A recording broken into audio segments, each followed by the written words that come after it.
countdown for blast-off. X minus 5, 4, 3, 2, X minus 1, fire.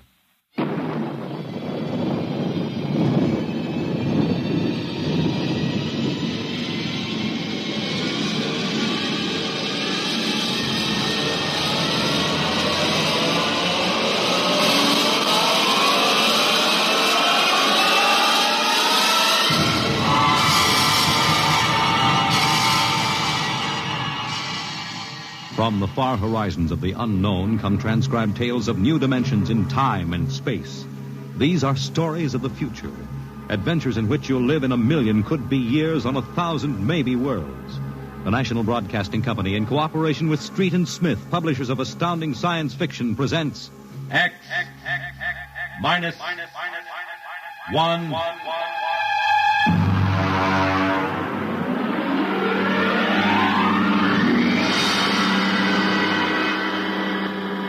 Tonight's story, Ray Bradbury's tale, The Veldt.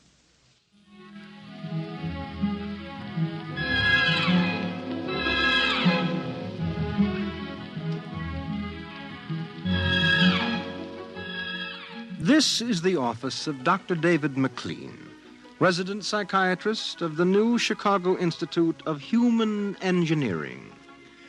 All right, Miss Carver, will you take this, please? To Charles S. Haworth, senior psychiatrist, New Chicago Institute of Human Engineering. The following constitutes my report on the case of George and Lydia Abbott, which we discussed by telephone. Subject George relates onset of symptoms to the purchase of a $60,000 soundproofed Happy Life home.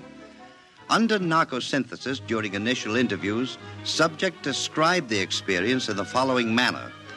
Miss Carver, would you play back the sonic record of the initial interview? We'd always wanted one, and then we could afford it, so... Go on, Mr. Abbott. Tell me about the home. The home. Well, it was supposed to do everything the agent told us. And it did, I guess. It clothed us, fed us, and rocked us to sleep, played and sang, and it was good to us. Very good, sure. Tell me about the nursery. The nursery. It was completely automatic? Completely automatic. There were crystalline walls that wavered from 2 to 3 dimensions. There were pseudo-textured floors that shifted from brick to dirt to waving grass. The nursery was the best, but then we wanted the best for the children. Doctor, I must be crazy. We have no children. What about Peter and Wendy? They're your children. Oh, no. We have no children, Doctor. We have no children. All right, Miss Carver. To continue. After 3 sessions, the subject was able to recall and accept the idea that he had 2 children. He described the first day. All right, Peter and Wendy. This is your nursery. What's so special about a nursery, Dad? Plenty. Just go in and see.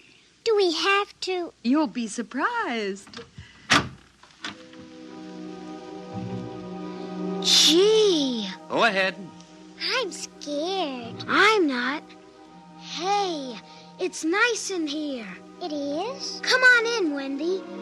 Boy, look at the pictures on the walls. They're real. They're almost real. You can change them any way you like, just by thinking about it. Go on in, dear. Well, all right, Mommy. Hey, Wendy, look what I can do with the pictures. That's the White Rabbit from Alice in Wonderland. Sure. I just thought about it, and there it was. Let me try. Peter, let me try. Well, go ahead. Just think. How about Wizard in Oz? I want to see Wizard in Oz. Well, dear, there we are. Oh, they like it, don't they? Why shouldn't they? All I have to do is think, and they've got whatever they want in 3 dimensions. Color, sound, and smell. Oh, it's nice that we can give them all the advantages. Sure. What else are we working for, huh? Well, what do you want to do this evening? Well, the Petersons asked us over for bridge, but if you... We don't have to worry about the kids. They'll be all right in the nursery. Come on, Lydia. We deserve a night out.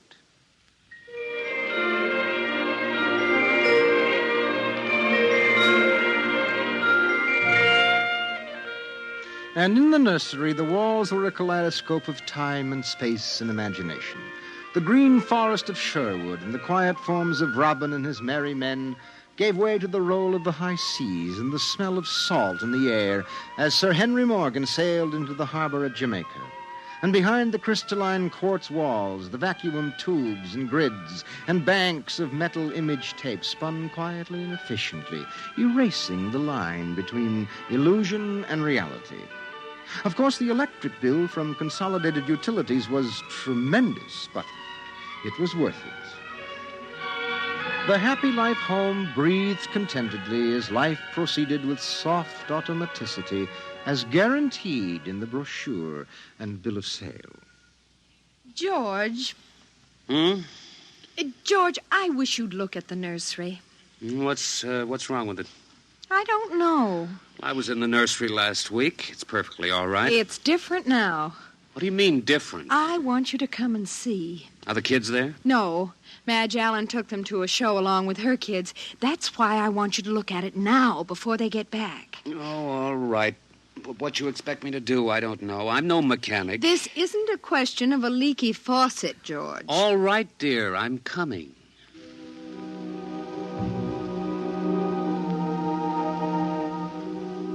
The nursery light flicked on as they came down the hall. The relays clicked and the tubes warmed and chemical odor banks and pipes bubbled into life as they paused before the closed door. Go ahead, George. Open it.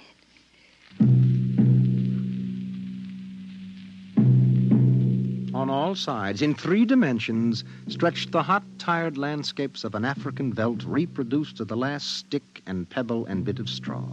The ceiling above them became a sky with a hot yellow sun. A wind blew in from the baked veldtland.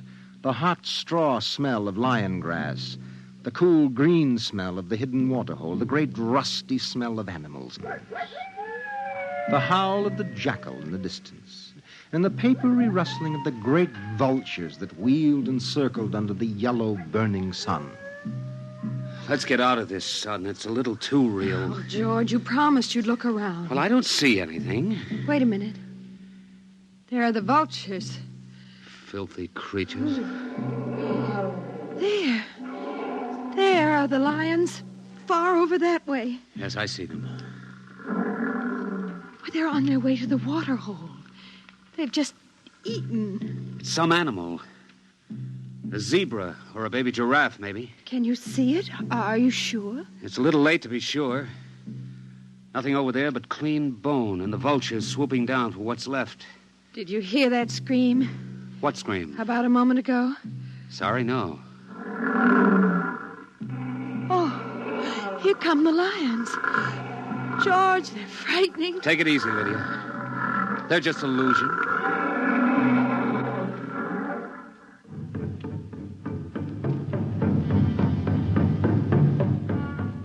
The lions were 15 feet away. So real, so startlingly real, you could feel the prickling fur on your hand, and your mouth was stuffed with the dusty upholstery smell of their heated pelts. And the yellow of them was in your eyes like the yellow of an exquisite tapestry. The yellows of lions and summer grass, and the sound of the matted lion lungs exhaling on the silent noontide, and the smell of meat from the panting, dripping mouth. George, I'm afraid they're so real. They're only an illusion, Lydia, that's all. Watch out! Ah! Out, quick, outside! They almost got us. Now, take it easy. Calm down. I could feel their breath. Get a hold of yourself, Lydia. They aren't real. Walls, that's all it is. Crystalloid walls. They look so real. Of course they do. But it's all dimensional color reactionary process and metal tape film behind glass screens. It's all odorophonics and sonics. Now, here, take my handkerchief. I'm afraid. Did you see? Did you feel it? It's too real. Now, Lydia. And we've got to tell Wendy and Peter not to read any more on Africa. Of course, dear. I want you to lock that place up. But you know how difficult Peter is about that. I punished him last week by locking the nursery for an afternoon, and he threw a tantrum. And Wendy, too. Well, they live for the nursery. It's got to be locked. That's all there is to it. You've been working too hard, Lydia. You need a rest. I don't know. Maybe I don't have enough to do. I have too much time to think. All I do is set the menu selector dials at the beginning of the week. But that's the whole idea. The house is automatic. I know, but couldn't we turn it off for about a week and take a vacation?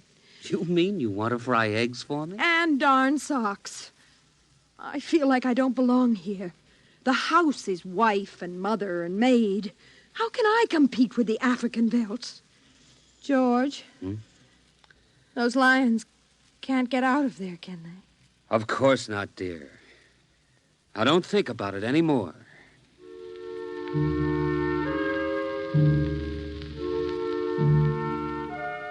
They ate alone. He sat idly watching the dining room table produce warm dishes of food from its mechanical interior. You forgot the ketchup. That's better. It wouldn't hurt to lock the children out of the nursery for a while. It was clear that they had been spending too much time in Africa. That sun, he could feel it on his neck still, like a hot paw. And the lions, and the smell of blood. Remarkable how the nursery caught the telepathic emanations of the children's minds and created a life to fulfill their desires. The children thought zebras, and there were zebras. Sun, sun. Giraffes, giraffes. Death, and death. They were so young. But long before you knew what death was, you were wishing it on someone else. But this, the long, hot African veldt, the awful death in the jaws of a lion, and repeated again and again and again. The children came home dutifully at 8:30. Hi, Mom. Hi, Pop. Hello, darlings. Do you want something to eat, dear? We're just having dessert. We're full of strawberry ice cream. And hot dogs. We'll just sit and watch. Sure. Peter, tell us about the nursery. The nursery? All about Africa and everything. I don't understand. Well, your mother and I were just traveling through Africa with rod and reel. There's no Africa in the nursery. Oh, come now, Peter. We know better. I don't remember any Africa. Do you, Wen? Go run and see, huh? Sure. I'll be right back. Wendy, come back here. Wendy! Oh, she'll be right back, Pop. She doesn't have to. I've seen it. Come on. Sure, Pop, but Wendy'll tell us. Open the door. See, Daddy? It's not Africa. It's Florida. Like in Bambi. There go the deer. See? It isn't Africa. I see it isn't. Go to bed. But it isn't 9 o'clock. You heard me. Go to bed. Okay. Good night, Mom. Good night, Pop. Good night. Good night, dear. I'll be right in. Wait a minute, Lydia. Look at this. What is it? This is the corner where the lions were, isn't it? What is that you picked up? An old wallet of mine. There's a smell of hot grass on it. And the smell of a lion. It's wet with saliva. And it's been chewed. George, those smears are blood. Come on out. Now let's go to bed.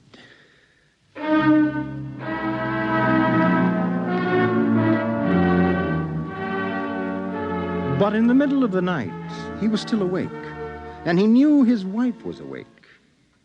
George, how did your wallet get in the nursery? I don't know. Wendy must have changed the walls from the African veldt. I'm going to keep it locked. Maybe it isn't good for the children. My father used to say children are like carpets. They should be stepped on occasionally. We've never lifted a hand. They're spoiled and we're spoiled.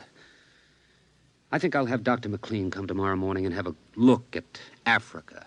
But it isn't Africa now. It's Florida and Bambi. I have a feeling it'll be Africa again before then.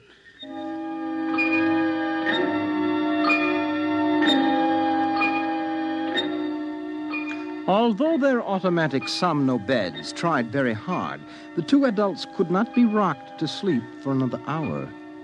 A smell of cats was in the night air. And in the morning, the stove cooked French toast, and the dining room table poured the syrup and melted butter. Pop, Yes? you aren't going to lock up the nursery for good, are you? That all depends. On what? On you and your sister. We feel you should have some variety, dear. I wouldn't want the nursery locked up ever. Well, as a matter of fact, we're thinking of turning the whole house off for about a month. Sort of camping out. Be fun for a change. Now, don't you think so, Wendy? No, it'd be awful. I don't want to do anything but look and listen and smell. What else is there to do? Oh, all right. Go play in Africa. Are you going to shut off the house soon? We're considering it. I don't think you better consider it any more, Pop. I won't have any threats from you, son. Okay, Pop. Come on, Wendy. Let's get back.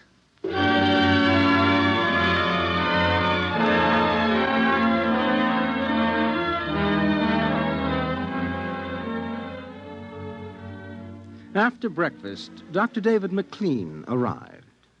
Oh, I saw the nursery last year, George. It looked all right to me. You didn't notice anything unusual? No, the pattern showed the usual violence, a tendency towards slight paranoia. All children feel persecuted by their parents. It's perfectly normal. There it is.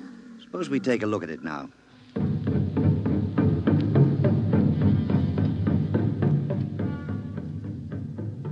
They entered without knocking and sent the children out. The screams had faded and the lions were feeding quietly under the trees.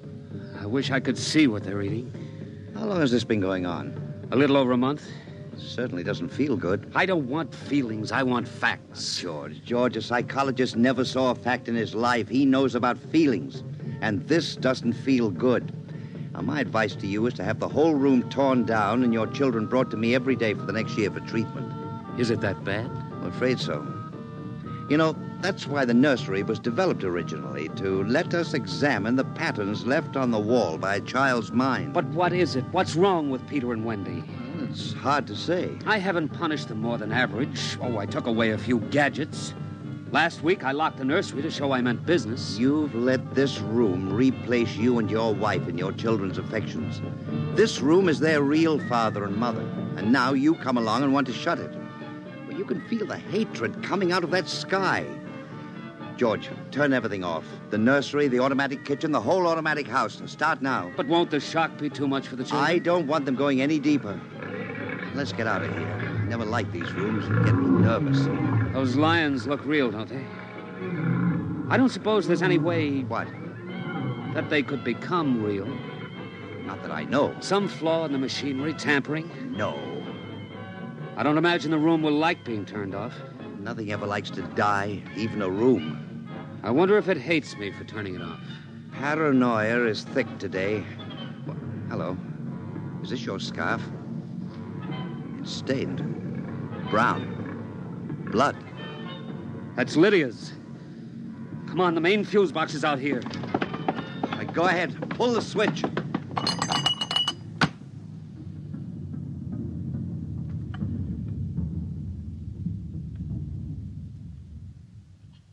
Yeah. It's off.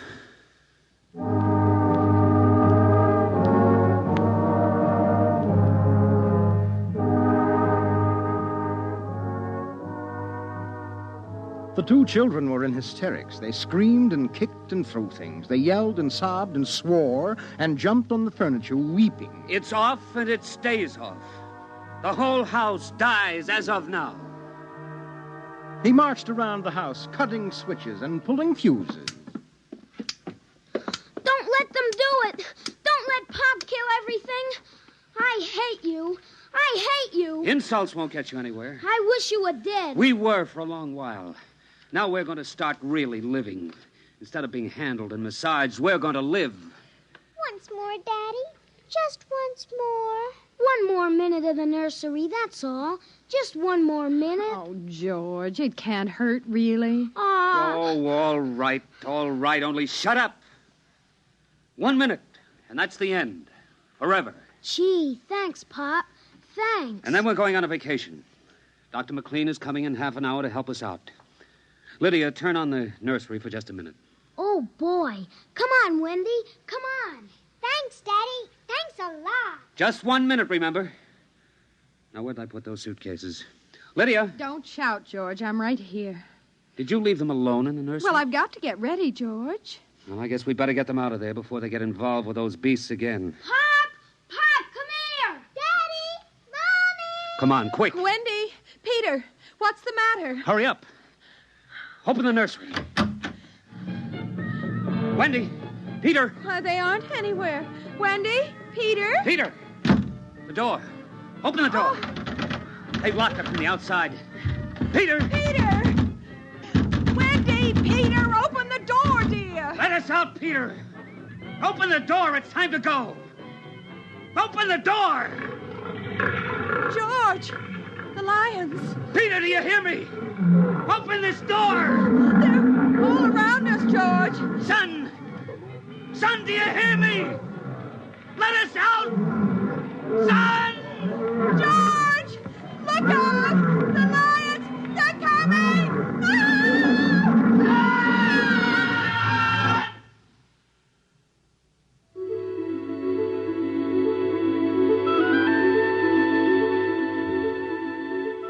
When Dr. David McLean came half hour later, he found the two children in the nursery sitting in the center of the open glade eating a picnic lunch. Beyond them was the waterhole and the yellow Veldt land. Above was the hot sun. At a distance, Dr. McLean saw the lions fighting and clawing and then settling down to feed in silence under the shady trees. Hi, kids. Where are your mom and dad? Oh, they'll be here directly. Good, good. We've got to get along. He squinted at the lions with his hands up to his eyes. Now they were done feeding, and they moved to the waterhole to drink. A shadow flickered as the vultures dropped down from the blazing sky to finish what the lions left. Dr. McLean? Dr. McLean? Huh? What? Have a cup of tea?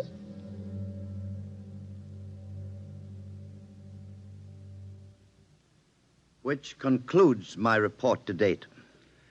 There were no lions, of course. Not in a physical sense. Lydia and George were devoured, however, almost as surely as if there had been lions. Their personalities were devoured by the mechanistic marvels which had usurped their role as parents. All four members of the family are under intensive therapy now and are doing as well as can be expected. Send that by telerope, Miss Carver. Oh, and would you ask George Abbott to step inside? I'm ready for him now. You have just heard X-1, presented by the National Broadcasting Company in cooperation with Street and Smith, publishers of astounding science fiction. Tonight, by transcription, X-1 has brought you The Veldt, written by Ray Bradbury and adapted for radio by Ernest Kenoy. Featured in the cast were Mary Patton, Bill Quinn, David Pfeffer, Beverly Lunsford, Charles Penman, and John Larkin. Your announcer, Fred Collin. X-1 was directed by Dan Sutter and is an NBC Radio Network production.